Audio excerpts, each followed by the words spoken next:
பாருங்க, சூப்பரான மணக்க மணக்க பிரியாணி ரெடி ஆயிடுச்சுங்க. இது அலமுடியா ஸ்டைல எப்படி செய்யுதுன்னு சொல்லிட்டு நம்ம அந்த வீடியோக்குள்ள போலாம்.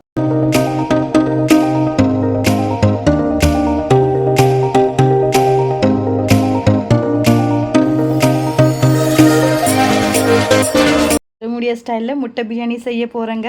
இப்போ வந்து பார்த்திங்கன்னா 8 முட்டை நம்ம வேக வச்சு எடுத்துருக்கோங்க.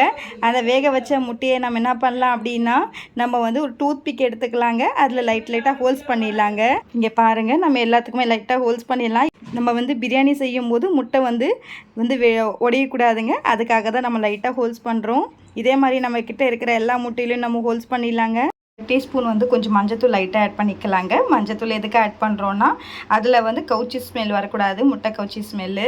அரை ஸ்பூன் வந்து லைட்டாக சால்ட் ஆட் பண்ணிக்கலாங்க. உப்பு இது பாருங்கள், லைட்டாக காஷ்மீரி மிளகாத்தூள் கொஞ்சம் ஆட் பண்ணிக்கலாங்க, 1 டீஸ்பூனு.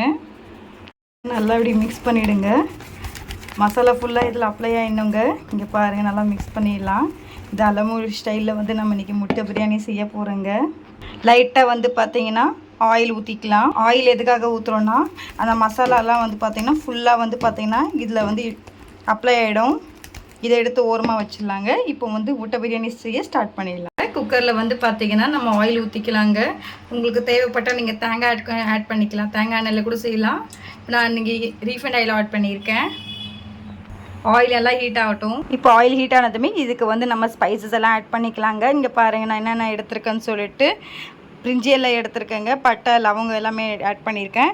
அந்த ஒரு ஏலக்காய் ஆட் பண்ணியிருக்கேன். ஸ்பைசஸ் நிறைய ஆட் பண்ணக்கூடாதுங்க, கஞ்சி இருக்கும். இந்த மாதிரி ஸ்பைசஸ் ஆட் பண்ணிக்கலாம். ஆயில் ஹீட் ஆனது இப்போ ஆயில் ஹீட் ஆகிடுச்சுங்க. ஆயில் ஹீட் ஆனது பிரியாணி ஸ்பைஸ் எல்லாம் ஆட் பண்ணிக்கலாங்க. அது நம்ம ஆயில் ஆட் பண்ணிக்கலாங்க.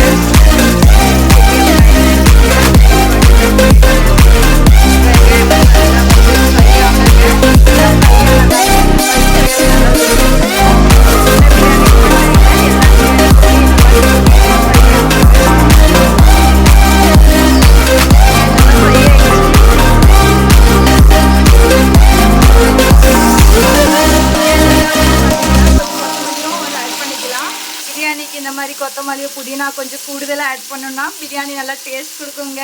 ஆயிடுச்சுங்க. இங்கே பாருங்கள், இந்த அளவுக்கு சுண்டுனா போதும். அடுத்த நம்ம நீட்டு வாக்கில் பச்சை மிளகாய் வந்து கட் பண்ணி வச்சுருக்கோம், அதை ஆட் பண்ணிடலாங்க. இப்போ நல்லா மிக்ஸ் பண்ணிகிட்டே இருங்க. நான் காரெல்லாம் எங்கே ஆட் பண்ணுறேனோ அதுக்கு தகுந்த மாதிரி கூடியும் குறைச்சியும் நீங்கள் உங்களுக்கு தகுந்த மாதிரி போட்டுக்கோங்க. டீஸ்பூன் வந்து காஷ்மீரி மிளகாத்தூள் ஆட் பண்ணிக்கலாங்க. நான் காஷ்மீரி மிளகாத்தூள் எதுக்கு ஆட் பண்ணுறேன்னா, கலருக்கோசரம் ஆட் பண்ணுறேன். உங்ககிட்ட இருந்தால் போடுங்க, இல்லைன்னா நீங்கள் ஸ்கிப் பண்ணிவிடுங்க. உங்ககிட்ட தனி மிளகாத்தூள் ஆட் பண்ணணும் அப்படின்னு நீங்கள் நினைக்கிறீங்கன்னா ஆட் பண்ணிக்கலாங்க. உங்களுக்கு தகுந்த மாதிரி நீங்கள் கூடி குறைச்சி போட்டுக்கலாம். ஏன்னா நம்ம ஆல்ரெடி வந்து பார்த்தீங்கன்னா முட்டையிலே நம்ம மிளகாத்தூள் ஆட் பண்ணியிருக்கோம். அண்ட் வந்து நம்ம வந்து பச்சை மிளகாய் ஆட் பண்ணியிருக்கோம். அதுக்கு உங்களுக்கு தகுந்த மாதிரி நீங்கள் வந்து எவ்வளோ காரம் வேணுமோ ஆட் பண்ணிக்கோங்க. அடுப்பை வந்து சிம்மில் வைங்க. ஏன்னா மிளகாத்தூள் போட்டோன்னே என்ன ஆகும்னா நம்ம வந்து அடி பிடிச்சிடும். டீஸ்பூன் இஞ்சி பூண்டு பேஸ்ட் ஆட் பண்ணிக்கலாம். இது வீட்டில் அரைச்ச இஞ்சி பூண்டு பேஸ்ட்டுங்க. 1 டீஸ்பூன் ஆட் பண்ணிக்கோங்க. இஞ்சி பூண்டு பேஸ்ட்டு வாசனை போகிற அளவுக்கு நம்ம மிக்ஸ் பண்ணிடலாங்க. இப்போ நல்லா வந்து வாசனை போகிற அளவுக்கு நம்ம 2 நிமிஷம் இப்படி கிண்டிட்டோங்க. அடுத்து நம்ம வந்து ஒரு 4 தக்காளி வந்து நம்ம நீட்ட வாக்கில் கட் பண்ணியிருக்கோம், அதை ஆட் பண்ணிடலாங்க. இதில் 1/4 டீஸ்பூன் நம்ம உப்பு ஆட் பண்ணிக்கலாங்க. ஏன்னா ஆல்ரெடி நம்ம வந்து முட்டையில் உப்பு போட்டிருக்கோம், அதனால் வந்து 1/4 டீஸ்பூன் ஆட் பண்ணிக்கலாம். தக்காளி நல்லா வந்து நம்ம மிக்ஸ் பண்ணிடலாம். இப்போ பாருங்கள், தக்காளி நம்ம நல்லா மிக்ஸ் பண்ணிடலாங்க. நல்லா மிக்ஸ் ஆகுதுங்க பாருங்கள். அடுப்பை வந்து மீடியம் ஃப்ளேமில் வைக்கலாம். அடுத்த வந்து நம்ம வந்து 1 டீஸ்பூன் வந்து தயிர் ஆட் பண்ணிக்கலாங்க. தயிர் ஆட் பண்ணியிருக்கோம், நல்லா மிக்ஸ் பண்ணிடலாம். இங்கே பாருங்கள், தயிர் கொஞ்சம் ஆட் பண்ணால் லைட்டாக புளிப்பு தன்மை கொடுக்கும், நல்லாயிருக்கும் டேஸ்ட்டு ஃப்ளேவரு. இப்போ ஆட் பண்ணிவிட்டு நல்லா மிக்ஸ் பண்ணிகிட்டே இருங்களாங்க. அடுப்பை வந்து மீடியம் ஃப்ளேமில் வைங்க, தீயக்கூடாது. பாருங்கள், நல்லா வந்து ஃப்ரை ஆகிடுச்சுங்க. ஆல்ரெடி நம்ம வந்து மசாலா தடவி வச்சுருக்கோம்ல, அந்த முட்டையை நம்ம ஆட் பண்ணிக்கலாங்க. அப்படியே வந்து இதில் 2 கலர் இல்லாதுங்க. பாருங்கள், முட்டை உடையக்கூடாது பார்த்து. இதில் 2 திருப்புங்க. அப்படியே ஒரு 2 நிமிஷத்துக்கு அப்படியே வேலை ரொம்ப சுலபமாக முடிச்சிடலாங்க. வீட்டில் எதுவுமே இல்லை அப்படின்றதுனால நம்ம தக்காளியை வச்சு வெங்காயம் வச்சு நம்ம வந்து ஈஸியாக செஞ்சிடலாங்க. இதை நம்ம ஹஸ்பண்டுக்கு லேட் ஆகுது, இல்லை நம்ம பிள்ளைங்களுக்கு லேட் ஆகுது அப்படின்னா இந்த மாதிரி வந்து பார்த்தீங்கன்னா நீங்கள் வந்து முட்டையை வச்சு 2 முட்டையை வச்சு கூட நீங்கள் செஞ்சு அழகாக கொடுக்கலாங்க. மசாலாவும் நல்லா ஃப்ரை ஆகிடுச்சிங்க. நம்ம வந்து முட்டை போட்டிருந்தோம்ல, அந்த முட்டை எடுத்துடலாங்க. இப்போ முட்டையை எடுத்து தனியாக வந்து நம்ம வந்து பிளேட்டில் வச்சுக்கலாம். இப்போ எல்லா முட்டையும் நம்ம எடுத்துடலாங்க. பாருங்கள் நல்லா மிக்ஸ் பண்ணிகிட்டே இருங்க, கிண்டிக்கிட்டே இருங்க, நல்லாயிருக்கும் டேஸ்ட்டு. அப்போ தான் அந்த மசாலாலாம் அடி பிடிக்கக்கூடாதுங்க. அடுப்பை வந்து பார்த்திங்கன்னா கொஞ்சம் மீடியம்லேயே வச்சுக்கோங்க. இன்றைக்கி நம்ம எப்படி செய்ய போகிறோம் அப்படின்னா நம்ம வீட்டு அரிசிலேயே செய்ய போகிறோங்க. வேலையே இல்லைங்க, சாப்பாடு அரிசியில் தான் செய்ய போகிறோம். நான் டெய்லி சாப்பாடு வடிக்கிறேன், அந்த சாப்பாடுல இருந்தால் நம்ம வந்து இன்றைக்கி முட்டை பிரியாணி செய்ய போகிறோம். இன்றைக்கி நான் வந்து 2 மாங்கானி அரிசி எடுத்துருக்கேங்க. 1க்கு வந்து 2ங்க. இப்போ 2க்கு வந்து நம்ம 4 எடுத்துக்கலாம், ஆட் பண்ணிக்கலாம் வாட்டரு. 1 2 வந்து இந்த கப்பில் தாங்க நம்ம வந்து அரிசி எடுத்துருக்கோம். இந்த அரிசி அளவு தாங்க நம்ம தண்ணி ஆட் பண்ண போகிறோம். இதை வச்சு தான் நம்ம அரிசி எடுத்துருக்கோம். கொதி வருதுங்க. அடுத்து நம்ம ஊற வச்ச அரிசி இதில் போட்டுக்கலாங்க. வீட்டு அரிசி தான் இது. நம்ம வீட்டில் ரொம்ப சுலபமான மெத்தடில் ஒரு ஈஸியான ரெசிபி செய்யலாங்க முட்டை பிரியாணி. இது பசங்களுடைய பாக்ஸை நீங்கள் காலையில் டிஃபன் கட்டி கொடுக்கும்போது திரும்பி ஈவினிங் பார்த்தீங்கன்னா பாக்ஸே காலியாக தாங்க இருக்கும். மணக்க ஒரு பிரியாணி செம்மையாக இருக்குங்க. வாசனையே அள்ளுங்க வீடு ஃபுல்லாக. சென்ட்டு வாசனை எப்படி அடிக்குதோ அந்த மாதிரி வீடு ஃபுல்லாக முழுக்க வாசனை தூக்குங்க. நம்ம எலுமிச்சை இருக்கு இல்லைங்களே, அதை பிழிஞ்சிடலாங்க. இது மேலே டேஸ்ட் நல்லா இருக்குங்க. இந்த மாதிரி பிழிஞ்சிருங்க. நல்லா கொதிச்சிருச்சுங்க. அடுத்த வந்து நம்ம வந்து லைட்டாக வந்து அழகாக இருக்கிறதுக்காக கொத்தமல்லி கொஞ்சம் போட்டுக்கலாங்க. நல்லா கம்மன்னு வாசனை இருக்க குக்கர் திறக்கும் போது. இங்கே பாருங்க நம்ம புதினா ஆட் பண்ணிட்டோங்க. இப்போ வந்து நம்ம விசில் போட்டுடலாங்க.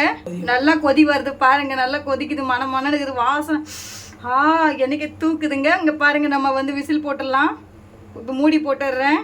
ஒரு விசில் வச்சுட்டோங்க. ஃப்ரீ ஹீட்டில் வச்சுட்டதுக்கு அப்புறமா வந்து ஆல்ரெடி நம்ம ஃப்ரை பண்ண வந்து மசாலாவோட முட்டை இருக்குங்களே, அதை வந்து நம்ம இதில் ஆட் பண்ணிடலாங்க. இங்கே பாருங்கள் நல்லா கண்ணி வந்து கொதிக்குதுங்களா. நல்லா ஃப்ரீ ஹீட் வந்து அரிசி லைட்டாக வெந்துருச்சுங்க. இப்போ பாருங்கள் நம்ம மசாலா எல்லாம் போட்டு நம்ம நல்லா ஆட் பண்ணியிருக்கோம். சப்போஸ் நீங்கள் தம் பிரியாணி மாதிரி வந்து செய்கிறீங்க அப்படின்னா அரிசியை வடிச்சிட்டு கூட நீங்கள் வந்து செய்யலாங்க. இப்போ வந்து பார்த்தீங்கன்னா நான் பாருங்கள் முட்டை போட்டுட்டு ஒரு விசில் விட்டுடலாங்க. நம்ம விசில் போட்டுட்டோம். 10 நிமிஷம் நீங்கள் ஃப்ரீ ஹீட்டில் விடுங்க ஃப்ரெண்ட்ஸ். ஃப்ரீ ஹீட்டில் விட்டு அப்புறம் வந்து உங்களுடைய முட்டை பிரியாணி வந்து நான் காட்டுறேன். ஓப்பன் பண்ணிடலாம் பாருங்கள். டன். இப்போ பாருங்களேன், முட்டையெல்லாம் அப்படியே துள்ளி குதிக்குது பாருங்களேன். அந்த மசாலாவோட அது கிண்டும் போது அந்த சாப்பிடுவோம் பார்த்துங்க, வாயில் தேன் அம்புட்டு ருசிங்க. பாருங்க அடியில் நல்லா மசாலா இருக்குங்க. அது நல்லா கிண்டிடுங்க. ஆவி பறக்க தட்டில் இப்போ நம்ம சர்வ் பண்ணிடலாங்க. சுட சாப்பாடு பாருங்க பறக்குது. எனக்கு வேணும், அப்படியே சாப்பிடணும் போல இருக்குங்க இப்போவே. பாருங்க அப்படியே அந்த முட்டை பாருங்களேன் எப்படி டான்ஸ் ஆடுது இங்கிட்டுக்கும் அங்கிட்டுக்கும். பாருங்க வேற லெவலில் இருக்குங்க. அந்த முட்டையோட மசாலா சாப்பிடும்போது அந்த ருசி வருங்க பாருங்க, அம்புட்டு ருசிங்க.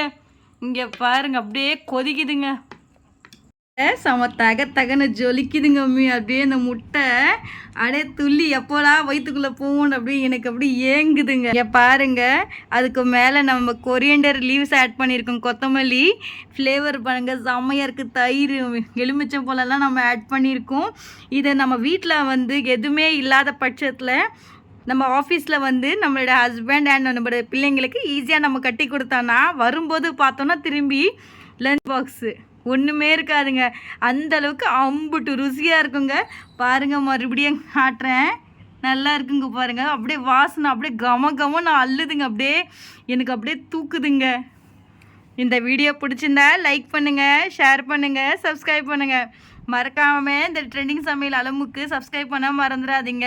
உங்களுடைய நண்பர்களுக்கு மட்டும் ஷேர் பண்ணவும் மறந்துடாதீங்க. இங்கே பாருங்கள் நான் இன்றைக்கி என்ன அரிசியில் செஞ்சுருக்கேன்னா, வீட்டில் நம்ம அரிசி வச்சுருப்போம்ல, டெய்லி நம்ம சாதம் வடிப்போல் அந்த அரிசியில் தாங்க செஞ்சுருக்கேன். இந்த ரெசிபியை கண்டிப்பாக இந்த அரிசியில் நீங்கள் ட்ரை பண்ணுங்கள். ட்ரை பண்ணிவிட்டு உங்களுடைய ஃபீட்பேக்கை என்னுடைய கமெண்ட் செக்ஷனில் சொல்ல மறந்துடாதீங்க. கண்டிப்பாக உங்களுடைய நண்பர்களுக்கு மட்டும் இல்லாமல் மாமனார் யாராக இருந்தாலும் இந்த மாதிரி செஞ்சு கொடுங்க. ஏன்னா இந்த மாதிரி செஞ்சு கொடுத்து தாங்க என் மாமியாரும் என் மாமனாரும் என்னை பாராட்டுறாங்க. என்னுடைய வீடியோ பாருங்கள், அப்போ தான் நான் இன்க்ரீடியன்ஸ் ஆட் பண்ணியிருக்கேன்ட்டு உங்களுக்கு தெரியும். ப்ளீஸுங்க கொஞ்சம் லைக் பண்ணுங்கள், சப்ஸ்கிரைப் பண்ணுங்கள். என்னுடைய வீடியோ பார்த்ததுக்கு ரொம்ப தேங்க்யூங்க. நாளைக்கு ஒரு புதிய ஈஸி டிஷ்ஷோட சந்திக்கும் வரை இப்படியே ஆழம் விடை பெறுவது. டேக் கேர், பாய் பாய்ங்க. அம்பிட்டு தாங்க.